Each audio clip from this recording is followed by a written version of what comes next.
jumlah penduduk meningkat, kebutuhan pangan ikut meningkat. Namun, lahan pertanian produktif berkurang. Lantas, masih amankah ketahanan pangan Indonesia? Budaya adalah cara menghadapi dunia dengan mendefinisikannya secara detail.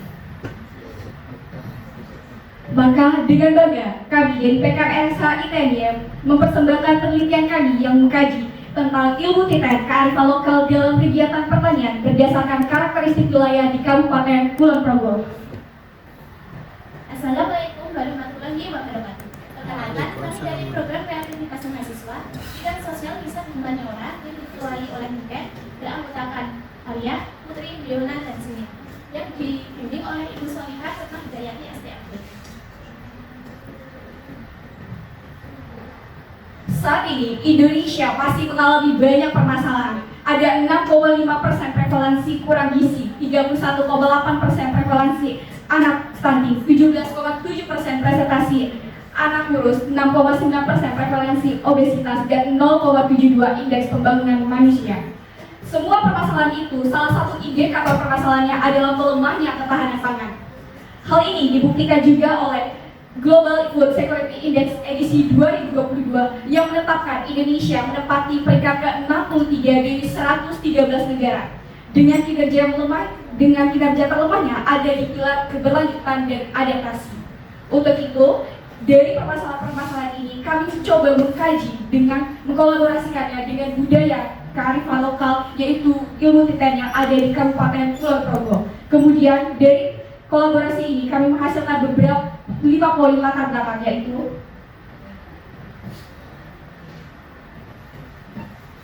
Isu penting ketahanan pangan dan karakteristik wilayah terkait tujuan SDGs kedua, yaitu mengakhiri kelaparan, mencapai ketahanan pangan, memperbaiki nutrisi, dan mempromosikan pertanian yang berkelanjutan serta memperhatikan karakteristik suatu wilayah.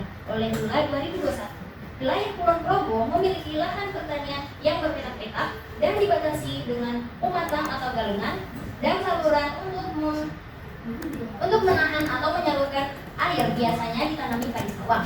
Masyarakat Kulon Progo menggunakan cara efektif dalam proses kegiatan pertanian untuk hasil yang maksimal dan berkualitas, yaitu ilmu titen dalam Progo 2023. Pengembangan pangan lokal berdasarkan keragaman karakteristik wilayah berbasis kearifan lokal menjadi unsur penting dalam mendukung terwujudnya ketahanan pangan berkelanjutan sesuai SDGs tujuan kedua. Serta terdapat permasalahan perbedaan hasil produksi pertanian dan perubahan iklim yang melatar belakangi penelitian kami.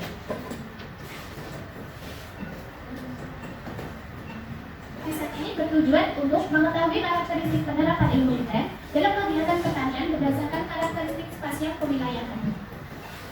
Dengan menargetkan 3 peta. Yang pertama, peta karakteristik penerapan ilmu titen dalam kegiatan pertanian di Kabupaten Kulon Progo.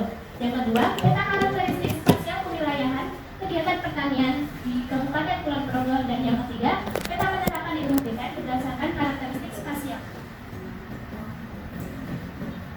Untuk keluaran lagi, terdapat laporan kemajuan sebagai gambaran kemajuan dari kegiatan kami. Berikut laporan akhir berupa buku laporan dan peta. Selanjutnya, artikel ilmiah yang akan dikirimkan ke jurnal Pranabuana dengan judul penelitian kami. Terakhir, akun media sosial untuk mengenalkan riset ini kepada halayak umum. Luaran tambahan yaitu hak kekayaan intelektual atau hak cipta poster penerapan ilmu titen berdasarkan klasifikasi karakteristik wilayah di Kabupaten Kulon Progo. Selanjutnya ada metode riset. Kami menggunakan metode tabulasi silang atau cross-step dan diperkuat dengan hasil wawancara. Analisis tabulasi silang atau cross-step digunakan untuk mengidentifikasi dan mengetahui apakah ada korelasi antara satu variabel dengan variabel lainnya. Variabel yang kami gunakan yang pertama ada karakteristik spasial dengan data peta topografi Kabupaten Kulon Progo dan peta hasil produksi padi Kabupaten Kulon Progo. Variabel yang kedua ada penerapan ilmu titen dengan data alam, karakteristik petani, dan karakteristik teknologi pertanian. Untuk tahapan wawancara, kami sudah menentukan kriteria dan mencari narasumber. Yang kedua, kami sudah mengumpulkan data karakteristik wilayah berupa peta. Selanjutnya, kami akan melakukan wawancara dengan 2 tahap. Yang pertama, mengumpulkan data karakteristik tanaman pertanian, mengumpulkan data karakteristik teknologi pertanian. Yang tahap 2, mengumpulkan data karakteristik petani dan mengumpulkan data tanda-tanda alam yang digunakan pada hasil wawancara, lalu menganalisis hasil wawancara dan karakteristik wilayah dengan analisis berbasis silang. Yang terakhir adalah membuat peta sesuai hasil analisis. Berikut adalah hasil yang kami capai selama ini. Yang pertama, ada logbook kegiatan yang telah mencapai 50%. Kemudian, ada artikel ilmiah yang akan dikirimkan ke Planobuana yang telah mencapai 60%. Dan juga laporan kemajuan yang telah mencapai 50%. Kemudian, ada sinkronisasi keuangan antara proposal yang telah kami kirimkan sebelumnya dengan dana yang telah diberikan oleh DIKTI yang totalnya adalah 8.250.000, namun baru mendapatkan 50%-nya yaitu 4.125.000 dan telah digunakan sebanyak 199.750. Kemudian dari kampus totalnya adalah 2 juta dan telah diterima 100%, yaitu 2 juta juga, dan telah kami gunakan sebesar 122.000. Kemudian ada HKI atau hak kekayaan intelektual poster. Kami telah mencari langkah-langkah untuk mengurus hak cipta. Kemudian kami telah melakukan 3 step. Yang pertama itu masuk ke situs ehakcipta.ddp.go.id, kemudian melakukan registrasi dan melakukan login. Artinya step 1 sampai step 3 kami telah selesai. Selanjutnya kami akan melanjutkan ke step 4 hingga 8. Selanjutnya adalah pembuatan peta. Sesuai dengan variabel yang telah kami sebutkan di awal, kami telah membuat peta topografi Kabupaten Kulon Progo, di mana peta topografi ini kami gunakan untuk menentukan karakteristik wilayah, di mana karakteristik wilayah itu terdiri dari pegunungan, dataran tinggi, dataran rendah, dan juga pesisir. Bisa dilihat dari legenda pada keterangan, tertera jika warna merah adalah pegunungan, kemudian warna orange adalah dataran tinggi, hijau muda adalah dataran rendah, dan biru muda adalah pesisir. Kemudian disesuaikan dengan peta topografi, kami juga membuat peta hasil produksi padi. Nah, peta hasil produksi padi ini kami lihat dari data 5 tahun terakhir. Nah, dari kedua peta tersebut kami menyimpulkan untuk lokasi survei. Jadi, 2 peta tersebut digunakan untuk penentuan lokasi survei. Dari 2 peta tersebut, kami mengklasifikasikan 4 karakteristik wilayah, yaitu pesisir, pegunungan, dataran tinggi, dan juga dataran rendah. Di mana di setiap karakteristik wilayah tersebut kami memilih kecamatan-kecamatan dengan hasil produksi yang paling tinggi dan juga yang terendah.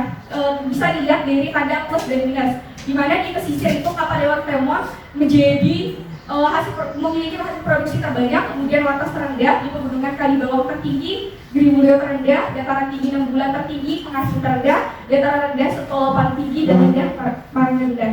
Nah, dari lokasi survei inilah kami akan melakukan wawancara. Nah, sebelum kami melakukan wawancara atau turun langsung survei, kami melakukan berbagai persiapan. Yang pertama yaitu mengajukan pengajuan surat izin survei kepada program studi pencarian wilayah dan kota media. Kemudian melakukan pembuatan list pertanyaan wawancara. Selanjutnya adalah kami melakukan list untuk media berita yang akan kami gunakan untuk mempublikasikan kegiatan penelitian kami, yaitu ada Tes Indonesia, Kedaulatan Rakyat, dan Tribun Jogja. Kemudian untuk sosial media saat ini telah mencapai, untuk Instagram saat ini telah mencapai 456 dengan target 1000, otomatis kurangnya 544. Kemudian untuk TikTok telah mencapai 137 dengan target 500, otomatis kurang 363. Untuk publikasi artikel ilmiah adalah Planobuana dan PKM. Publikasi ini bermanfaat bagi masyarakat, terutama peneliti dan mahasiswa, guna mengkaji kaitan antara ketahanan pangan dan kearifan lokal. Lalu ada publikasi media berita yang tadi sudah disebutkan, yaitu bermanfaat bagi masyarakat umum untuk tetap melestarikan kearifan lokal. Yang ketiga ada publikasi poster HKI atau hak kekayaan intelektual yang bermanfaat bagi pemerintah karena dapat menjadi panduan dalam mengidentifikasi potensi kearifan lokal dalam pertanian. Juga dilengkapi dengan peta, sehingga pemerintah mengetahui wilayah mana saja yang tepat untuk dikembangkan sesuai dengan potensi yang ada.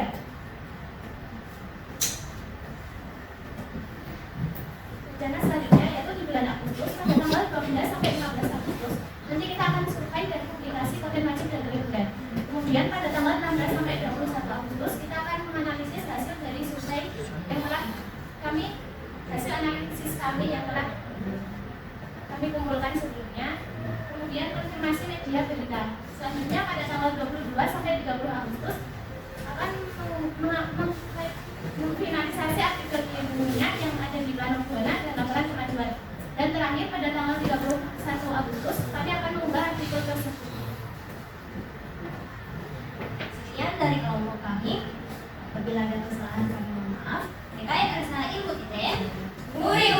budaya kita, pangan Indonesia.